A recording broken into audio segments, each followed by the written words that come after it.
Bonjour et bienvenue dans l'émission de voyance. Christophe, votre voyant, répond à toutes vos questions. Il s'appuie pour cela sur les tarots et sur son étonnante faculté d'intuition. Découvrons aujourd'hui, puisque jour de pleine lune, ce que représente cette pleine lune et ce qu'elle va nous apporter dans les semaines qui viennent. Juste avant de rentrer dans le vif du sujet, il est utile de rappeler que la pleine lune, sur le plan astrologique, correspond à l'opposition exacte du Soleil et de la Lune. Elle a lieu quand ces deux luminaires se trouvent au même degré dans des signes opposés. Et là, nous sommes sur ce que l'on appelle une super pleine lune.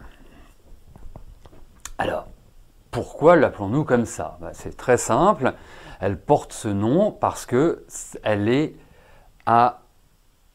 au plus proche de la Terre. Cette pleine lune de Scorpion est sur l'axe Taureau-Scorpion.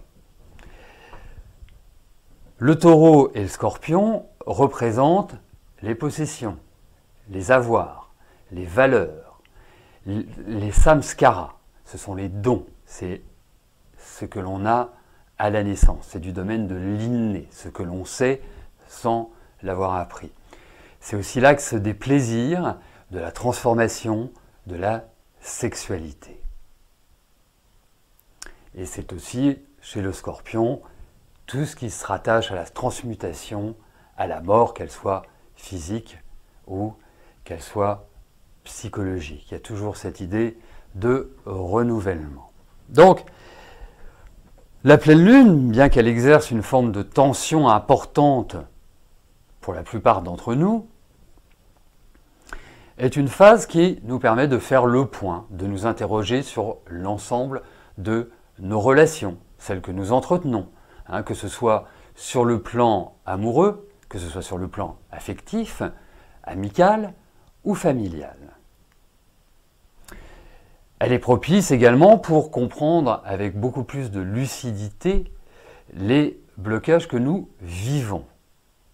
Elle nous permet aussi d'analyser nos attitudes, nos comportements, nos frustrations, de travailler sur nos peurs, nos doutes et sur nos côtés sombres,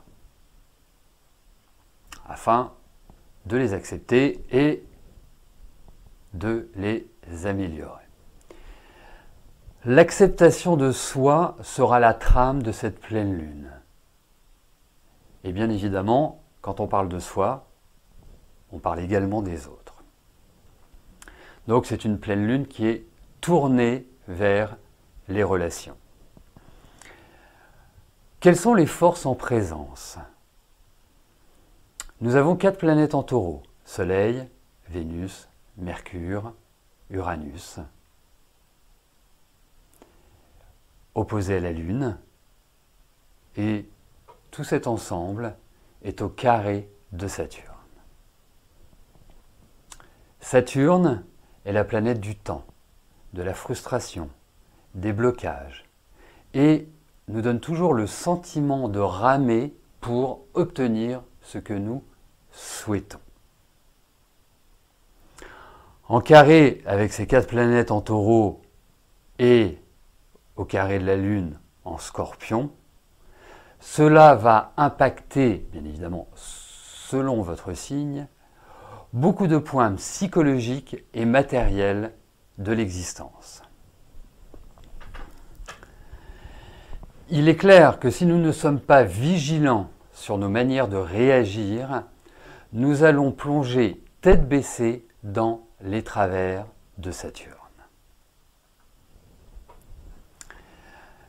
Nous allons avoir des aspects de tristesse, un sentiment d'abandon, des émotions perturbatrices et qui s'imposeront essentiellement aux 4 signes fixes: Taureau, Lion, Scorpion et Verseau. Mon conseil pour ces signes est justement de prendre de la hauteur par rapport à votre entourage. et à ce qui vous blesse profondément. Voyons toujours le verre à moitié plein. Cela est un moment idéal pour regarder avec objectivité et réalisme ce qui est bon pour nous et ce qui ne l'est pas.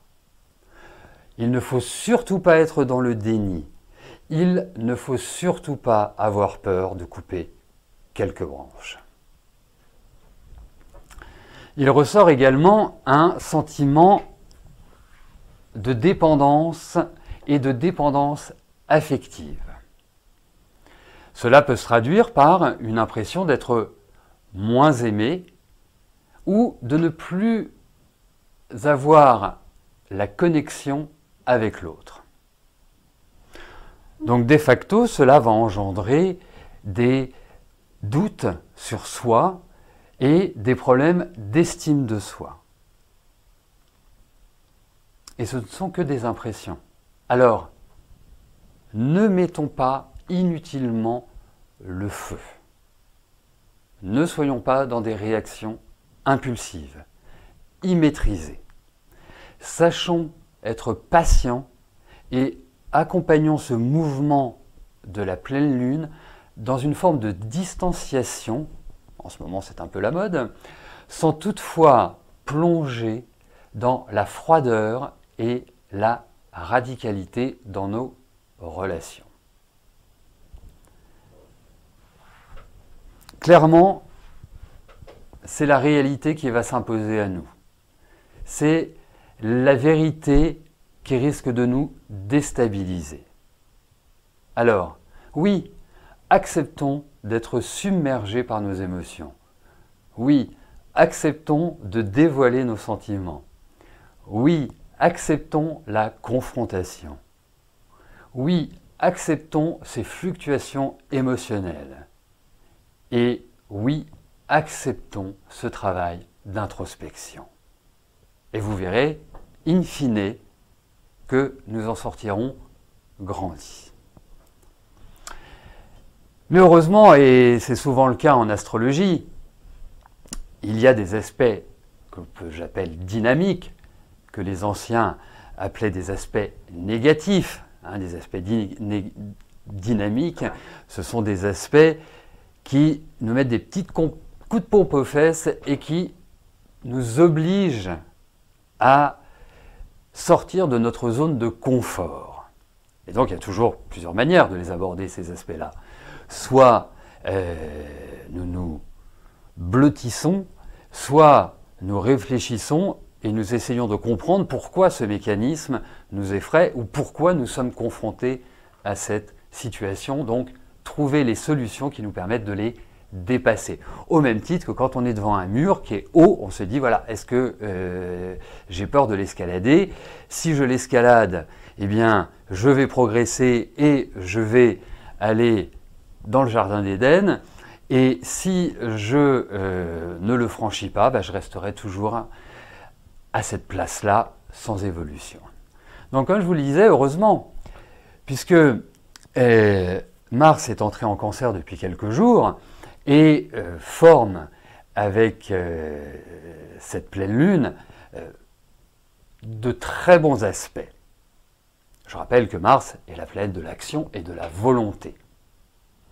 Donc, cet aspect va nous donner quand même la force, va nous donner l'envie, va nous permettre d'ouvrir des portes et nous donner la capacité de réagir après des phases de vague à l'âme ou de midi déprime, ce qui nous permettra de nous reprendre en main.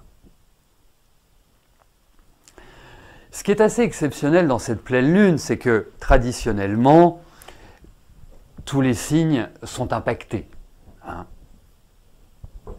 Et là, les signes qui sont véritablement impactés, ce sont ceux que j'ai cités, donc tous les signes fixes, Taureau, Lion, Scorpion, Verseau, dans l'ordre du zodiaque. Tandis que les autres, bien sûr, il y a d'autres planètes qui peuvent affecter certains autres signes. Par exemple, Si on prend les Sagittaires ou les Gémeaux, et notamment ceux de la fin du 2e décan et début du 3e décan, ils ont le carré de Neptune. Le conseil que je leur donnerais, c'est d'essayer de ne pas se croire plus beaux qu'ils ne le sont. Hein. C'est une espèce d'inflation de l'ego, mais mal maîtrisée.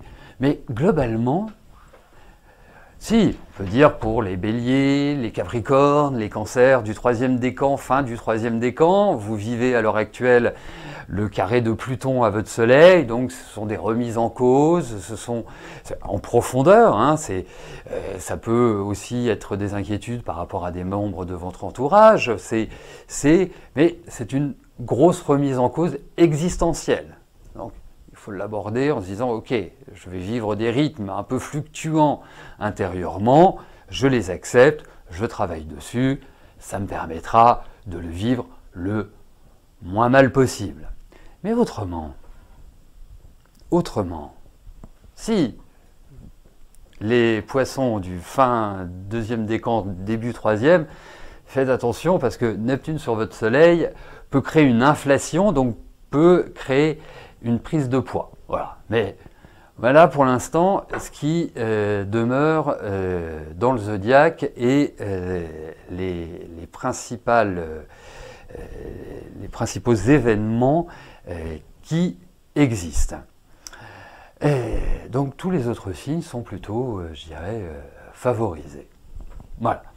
Donc, chers amis Lion, Taureau, Scorpion et Verseau, alors bien évidemment, oserais-je dire, sous forme de conclusion, vivement la prochaine nouvelle lune qui aura lieu le 11 mai, mais en tout cas, il est clair que c'est les positions actuelles des planètes ne favorisent pas une expansion naturelle.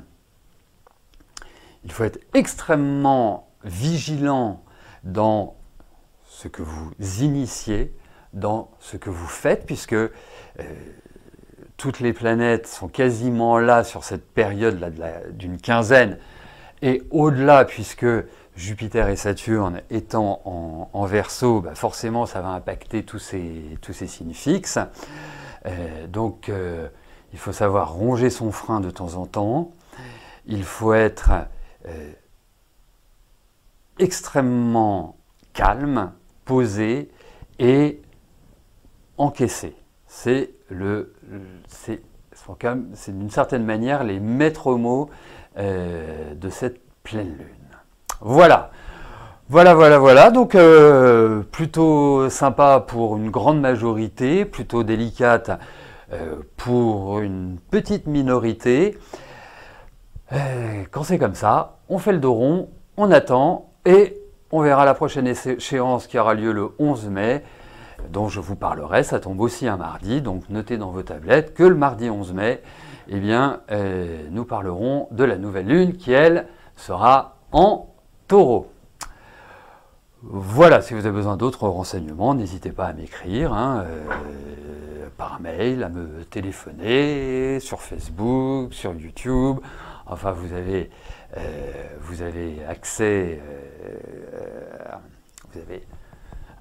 à différentes manières pour que nous puissions communiquer ensemble. Voilà.